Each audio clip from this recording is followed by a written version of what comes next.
Hello and welcome. Today, we're diving into a framework that is seriously changing the game in education for every single type of learner. It's called Universal Design for Learning, or UDL for short.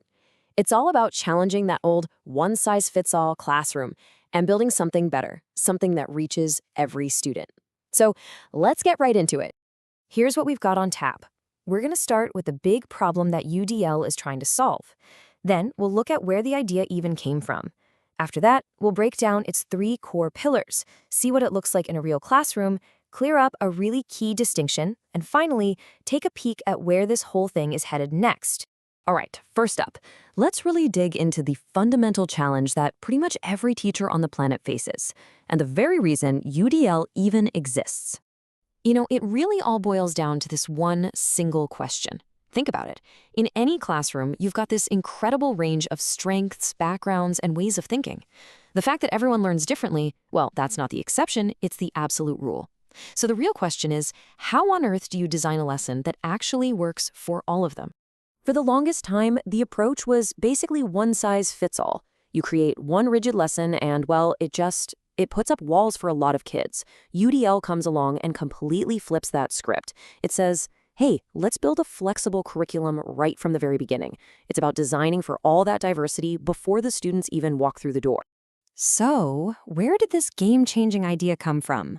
You might be surprised to hear that its roots aren't in education at all. Nope, they're in the world of architecture and design.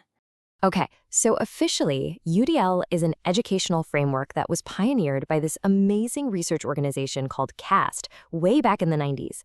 And its entire reason for being is to help educators create flexible learning spaces that don't just react to student differences, but actually plan for them. And this is my favorite part of the story. The inspiration came from the universal design movement in architecture. Just think about curb cuts in the sidewalk. They were originally designed for people in wheelchairs, right? But who uses them now? Everybody. Parents pushing strollers, people pulling luggage, kids on skateboards. By designing for someone on the margins, the experience got better for literally everyone. UDL takes that exact same powerful idea and applies it to learning. So how does this actually work? Well, the whole framework is built on three core principles, and they line up perfectly with the big questions of learning: the why, the what, and the how. Let's break these three pillars down. First, we have providing multiple means of engagement. That's the why. Then, multiple means of representation, the what. And finally, multiple means of action and expression. That's the how. The first pillar, engagement, is all about the why of learning. How do we get students excited? How do we keep them motivated? It means tapping into their interests, giving them challenges that are tough but not impossible, and really connecting what they're learning to their own lives. So in a classroom, this could look like letting students pick their own topic for a project, or maybe setting up group work so they can learn from each other. It could be using problems that feel real and relevant, or even just bringing in music or videos they actually care about. It's all about giving them a reason to lean in. Okay, once we have the why, we've got to have the what. The second pillar is representation, and it's all about how we present information. Here's the key. There's no single way to present information that works best for every single person. So a UDL classroom gives options. A student might read a chapter, but they could also watch a video, listen to an audiobook, or play with an interactive diagram that teaches the same concept. It's about making sure the way the information is presented isn't a barrier to actually learning it. And that brings us to the third and final pillar, action and expression. This is the how of learning. It just makes sense, right? If we give students multiple ways to take in information, we should also give them multiple ways to show us what they know. This is where it gets really creative. Instead of just writing an essay, maybe a student could record a podcast or draw a comic strip or even produce a short video. The point isn't to test how well they write an essay, it's to find out what they understood about the topic. Okay, so that's the theory behind it, but what does it actually look and feel like when you walk into a UDL classroom?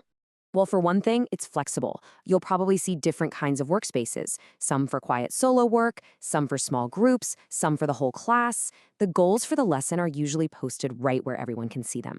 And here's a really important bit. UDL isn't just about fancy technology. Of course, high-tech tools are great, but it works just as well with low-tech stuff like whiteboards, sticky notes, and graphic organizers. Now, this next point is super important. I really want to clear this up because UDL often gets mixed up with another common teaching strategy. The big difference really comes down to timing. UDL is proactive. It's all about the design of the lesson. You think about the potential barriers ahead of time and build in flexibility for everybody from the get-go.